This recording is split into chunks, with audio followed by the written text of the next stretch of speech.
Bonjour, 10e cours de culture scientifique, première partie, la physique quantique. Donc une histoire de la révolution quantique au début du XXe siècle, et cette question, qu'est-ce que la réalité? Dans la première partie, c'est une présentation. La récompense suprême en sciences, le prix Nobel. Et oui, Alain Aspect, physicien français, vient d'avoir le prix Nobel en 2022 pour les expériences avec des photons intriqués, établissant les violations des inégalités de Bell et ouvrant une voie pionnière vers l'informatique quantique. Eh bien voilà un beau sujet, hein, j'aimerais bien vous expliquer, suite à un travail assez acharné, pour comprendre ce qu'a fait Alain Aspect et qu'il a effectivement été enfin récompensé. Donc voilà son article à droite, son expérience sur l'intrication des particules, des photons, le titre de la recherche, la deuxième révolution quantique et toutes ses conséquences.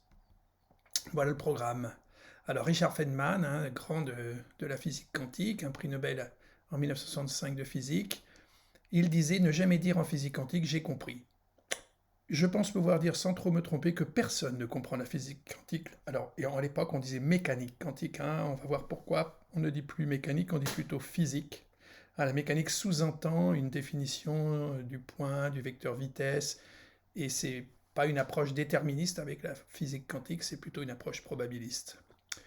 Il a recommencé, alors ces célèbres cours de physique dans lesquels on a travaillé, Newton pensait que la lumière était faite de particules, mais on a découvert ensuite qu'elle se comportait comme une onde. Cette controverse qu'il y a eu dans les années 1920-1930, la lumière et la matière, qu'est-ce que c'est? Qu'est-ce que la réalité? C'était le titre. Cependant, plus tard, au début du XXe, on a trouvé que la lumière se conduit quelquefois comme une particule. Historiquement, l'électron, par exemple, fut d'abord supposé se conduire comme une particule, puis on trouva qu'il se comportait en plusieurs points comme une onde. Il ne se conduit donc réellement ni comme l'une ni comme l'autre. À l'heure actuelle, nous avons abandonné ce dilemme et nous disons il n'est ni l'un ni l'autre. Il y a heureusement une issue. Les électrons se conduisent exactement comme la lumière, le comportement quantique des objets atomiques, électrons, protons, neutrons, photons, etc., est le même pour tous. Ce sont tous des ondes particules, ou comme vous voudrez les appeler.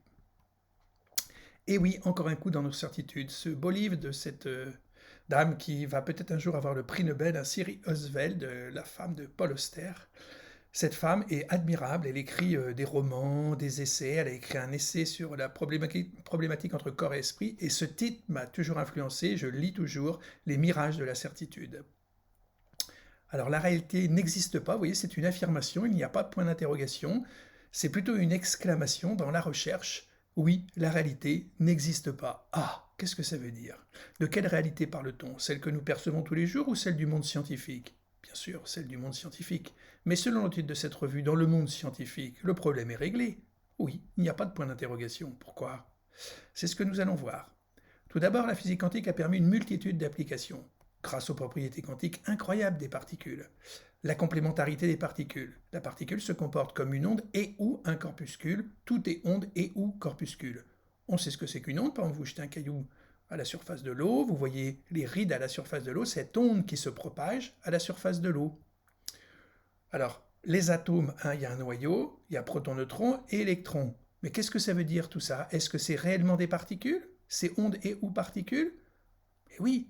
Donc, la lumière, elle se comporte comme une onde ou des photons, des particules? La matière, pareil. De façon générale, une particule sera décrite par une onde, incroyable, dont l'amplitude de cette onde est la probabilité de présence de la particule. Et voilà l'approche probabiliste de la physique quantique. Si on essaie de mesurer la position de la particule avec un écran comportant des détecteurs, la particule va se localiser à un endroit bien précis. La superposition des états d'une particule. Une particule peut être dans plusieurs états à la fois. Mais si vous la mesurez, elle sera dans un endroit étrange. Ce que l'on appelle la réduction du paquet d'ondes. Son onde à cette particule se réduit. C'est ce qu'on appelle la décohérence. Alors pour expliquer mieux la superposition des états, on va prendre un cas classique, on prend une bulle. Une bulle est recouverte de peinture d'une certaine couleur. On voit qu'en haut, elle est rouge, elle est verte, elle est orange et elle est bleue. La bulle est placée à l'intérieur d'une boîte noire. Sa couleur est définie, elle existe avant la mesure, nous l'avons peinte. Maintenant, la mesure, la boîte noire a été fermée, vous l'ouvrez, et bien la couleur de la bulle est la même qu'à l'étape précédente, c'est le cas classique. Maintenant, le cas quantique, une bulle. Une bulle quantique est recouverte de toutes les couleurs en même temps. Oui, le principe de superposition des états, ils sont présents. Elle est placée dans une boîte noire, la propriété couleur n'existe pas car la bulle est dans toutes les couleurs en même temps. On dit qu'elle est dans une superposition quantique. Maintenant, elle est ouverte, hein, vous l'avez bien sûr fermée, elle est ouverte, c'est l'ouverture de la boîte, la mesure, la présence de l'observateur qui fixe la couleur. Après la mesure, la superposition quantique disparaît. Le cas classique, à un instant donné, l'électron se trouve quelque part autour du noyau de l'atome. À chaque instant, le caillon alors possède une position bien définie, une vitesse bien définie, une énergie bien définie. Voilà le classique, la mécanique classique. Et le cas quantique, à un instant donné, l'électron se trouve dans une superposition d'une infinité d'états, comme s'il était partout à la fois, avec une probabilité différente dans tous les endroits. Voilà. Donc c'est bien la superposition des états, et on voit qu'on peut dire une physique quantique. L'intrication des particules en interaction ou corrélées, la corrélation liée, dans le passé et formant à jamais un seul système. Voilà l'objet de l'expérience de Alain Aspect qui lui a valu le prix Nobel, expérience de 1982, et c'est en 2022 qu'il a eu le prix Nobel, 40 ans plus tard. On prend un cas classique, on prend deux bulles, une verte et une rouge, elles sont placées dans une boîte noire. On tire l'une d'elles sans la regarder, on la place dans une autre boîte noire.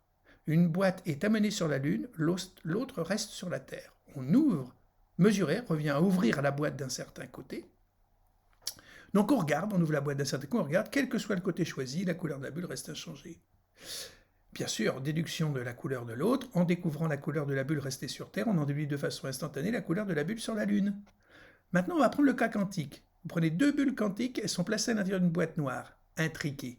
Les deux bulles forment un système unique. La première est dans une superposition de couleurs, la seconde est dans une superposition de couleurs complémentaires. Oui, elles sont corrélées, il y a un lien. On tire au sort l'une d'elles sans la regarder et on la place dans une autre boîte noire. Une boîte est amenée sur la Lune, l'autre reste sur la Terre. On observe la bulle rester sur la Terre.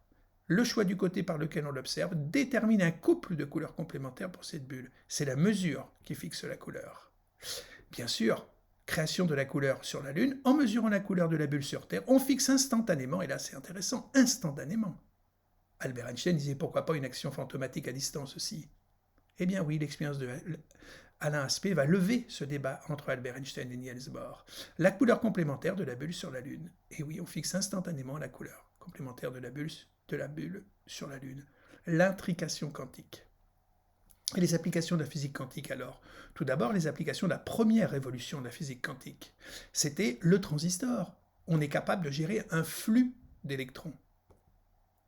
Une des plus grandes discontinuités dans l'évolution de la pensée scientifique, elle marque le devenir de toutes les sciences au cours du XXe, de la physique théorique aux mathématiques, de la physique des particules élémentaires à l'astrophysique et à la cosmologie, de la physique atomique et moléculaire à la physique de la matière condensée, de la chimie à la biologie. Les conséquences en sont considérables dans de nombreuses applications telles que les lasers, les radars, les télécommunications, l'imagerie, l'informatique, les fours à micro-ondes, les matériaux nouveaux, les cellules photoélectriques.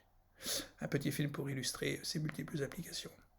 Mais aussi, initialement utilisé pour rendre compte des phénomènes à l'échelle microscopique, la théorie quantique s'applique dans la deuxième partie du XXe siècle au macroscopique pour expliquer la superfluidité et la supraconductivité qu'on avait rencontrées avec la physique, avec le cours sur l'histoire de la thermodynamique.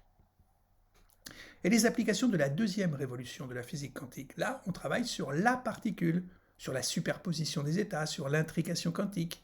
Une superposition quantique obtenue avec le plus lourd objet jamais mesuré. Pourquoi c'est important? En 2019, des chercheurs allemands et suisses sont parvenus à observer une superposition quantique avec l'objet le plus lourd jamais expérimenté, une molécule composée de 2000 atomes, un progrès considérable qui ouvre de nouvelles perspectives en la matière. Donc, on est en 2019. C'est un pas de géant dans le domaine de l'infiniment petit. Une équipe de chercheurs de l'Université de Vienne, en collaboration avec les chercheurs de l'Université de Bâle, vient de repousser les frontières de la validité de la physique quantique. Elle est parvenue à appliquer le célèbre principe de superposition à une échelle inédite, 2000 atomes à la fois. Elle multiplie ainsi par 30 le poids de l'objet avec lequel une interférence quantique a pu être obtenue, décrochant ainsi le record du plus lourd objet quantique observé. Elle permet d'envisager la cryptographie quantique, la conception d'ordinateurs quantiques et peut-être la téléportation quantique. Voilà, en juillet-août 2015, en mai 2019, les révolutions quantiques, la deuxième révolution quantique, et on voyait cryptographie, téléportation, informatique. La téléportation, mais qu'est-ce que c'est? Alors la téléportation quantique, vous prenez des... On parle toujours d'Alice et Bob en informatique quantique. Alice veut transmettre à Bob l'état quantique inconnu de la particule C. Pour cela, ils se partagent deux particules intriquées, θ et B. Donc les particules A et B, hein, qui sont au pied de Alice et de Bob, ont été intriquées précédemment. Alice réalise une mesure conjointe de A et de C, qui transforme B en B'. Elle transmet la mesure à Bob par des moyens classiques, téléphone, Internet. Grâce à cette information, Bob réalise une opération quantique qui transforme B' en C sans connaître ni B ni C. Voilà, on a téléporté une information. Propos de celui qu'on appelle le père de la physique quantique, un petit film qui vous illustre les propos de Niels Bohr, dans lequel il dit c'est fabuleux quoi cette physique quantique. C'est incroyable. Au cœur du XXe, on assiste à l'irruption de la physique quantique. Donc on voit les personnages qui ont joué un rôle, Max Planck bien sûr, l'hypothèse de la quantification de l'énergie. Cette idée de Max Planck, il a été très surpris de devoir l'appliquer pour l'énergie de ces petits résonateurs, dans le problème du rayonnement du corps noir. Et il a dit, mais ce n'est que de la théorie, ça ne peut pas s'appliquer sur la matière, les particules ou les ondes. 1905, Albert Einstein, dans l'effet photoélectrique, applique les quantas de lumière. Donc on va le voir utiliser l'idée de Planck. Et c'est d'ailleurs pour ça probablement qu'il est qu'à voir le cours sur Albert Einstein et les relativités, j'en parle, il a dû, justement, Max Planck se rend compte qu'Albert a utilisé une de ses idées dans un de ses 5 articles publiés en 1905, donc celui sur l'effet photoélectrique, qui lui vaudra le prix Nobel. En 1913, Niels Bohr, le modèle de la structure de l'atome, donc lui, il l'applique à l'atome.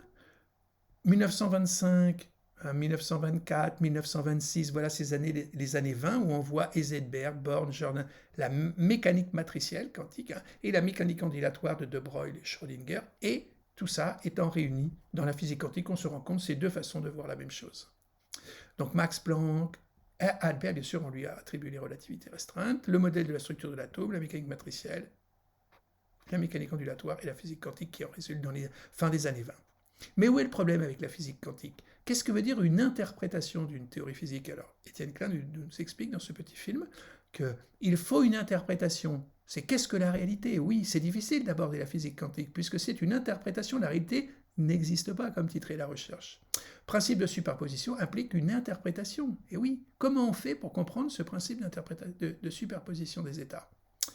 La physique quantique, une histoire de génération, donc on a la première génération avec Planck, Einstein et les autres, ils ont 60 ans en 1930, c'est des gens qui sont nés dans les années, dans la deuxième partie du 19e siècle. 45 ans en 1930, c'est Bohr, Niels Bohr, Schrödinger, qui vont... alors Bohr, c'est un peu quand même, il est plutôt de la génération d'Einstein, mais bon, on l'a logé avec les jeunes gens, Schrödinger, Born, Bohr, et ils vont faire la physique quantique, ces gens-là, qui sont nés plutôt à la fin du 19e. Louis de Broglie, né lui en 29, Nobel en 1929, né aussi à la fin du 19e siècle. 30 ans en 1930, les jeunes, Pauli, Heisenberg, Dirac, Jordan. Eux, ils sont nés en 1900, quoi, à peu près. Ils auront tous le prix Nobel. Je vous remercie. Au revoir.